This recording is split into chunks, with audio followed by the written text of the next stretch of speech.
curious if we're only getting this $2 million, if it's towards policing, towards arming the police, or if we have this $2 million to actually make women and make all students feel safer on campus, because I think that affects the situation. I would like to have our Dean of Student Life respond, because she hasn't spoken yet. Yeah. Hi everybody, I'm Michelle Toby, I'm the Dean of Student Life, and I've worked at Portland State since 1995, so I've seen the campus and through a lot of really horrific incidents. I think you heard earlier from Jessica Ama, who's the person I work with most closely around sexual assault response and prevention, and I think what you're saying is really valid.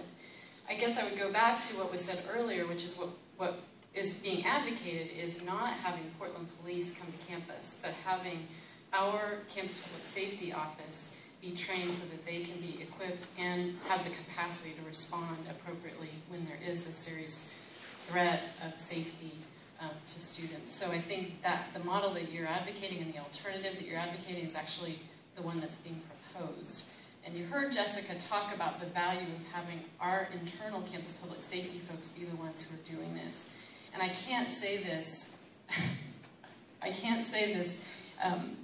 more strongly than Phil Zerzan is the person who I trust to lead that effort. He is relatively new to the campus, but in the short time that he's been here, he has transformed, as far as I can tell, the relationship that our campus and our students have to campus public safety. The officers that he's brought in and the trainings that he has instituted have created the kind of community policing and the kind of community response that I hear people asking for.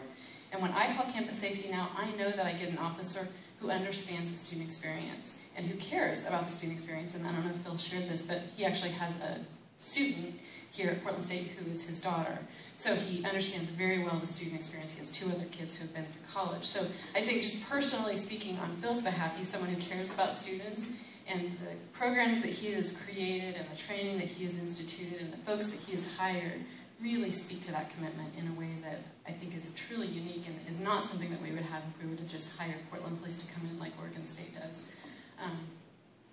Anyway, so I think what you're asking for is really valid.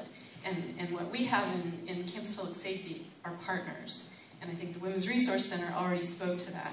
And I meet every week with Phil and the director of our counseling center and the assistant director of the Women's Resource Center and others to think about how to create a safe campus. And I know that the commitment that he has to that comes from the heart, and I really trust it.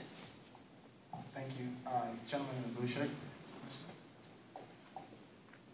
Hi, I'm Neil from, I'm with the Student Action Coalition and the International Socialist Organization. And I guess what concerns me more than anything is that this conversation is, I mean, I hear this idea of sort of fluidity or efficiency in investigation, but to me that's, I mean, I'm echoing a couple of people, but that isn't prevention. And I mean, if we're going to create a safe campus, I would much rather see $1.9 million spent towards that than making the investigation process more fluid. I mean, that's obviously a nice thing and everything like that, but is that going to necessarily reduce the upward trend in violence against women on this campus? And there is an upward trend on violence, sexual violence against women on this campus, on the University of Oregon campus, and Oregon State's campus. And is that actually, is an investigation actually going to do that, or is prevention going to? This campus doesn't have a Safe Walk program, and you have students that are looking for jobs. Safe Walk program will work somewhere between $20,000 and $30,000 a year. That's much less than $1.9 million.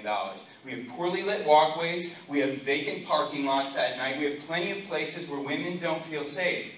And this idea has been pushed before when Soto was chief of CPSO, and they were using the Virginia Tech incident as the justification for that. Well, the prevention could have definitely helped that. We have a waiting list for therapists often at SHAC. I know that from personal experience. The person in Virginia Tech was mentally disturbed and a victim of racism for a good chunk of his life. Had there been preventative measures, maybe that wouldn't have happened. So I'm thinking, I mean, it would be interesting to actually get the conversation sort of shifted towards prevention, because I guess I don't really see fluidity in investigation as actually preventing some of these things, and my interests are actually towards making this campus safe for women and making it safe for students in general, as opposed to like making the investigation process just a little bit easier for people to go through after the event has happened. I don't want the events to happen anymore. I want us to actually be proactive in making this a safe campus. Thanks.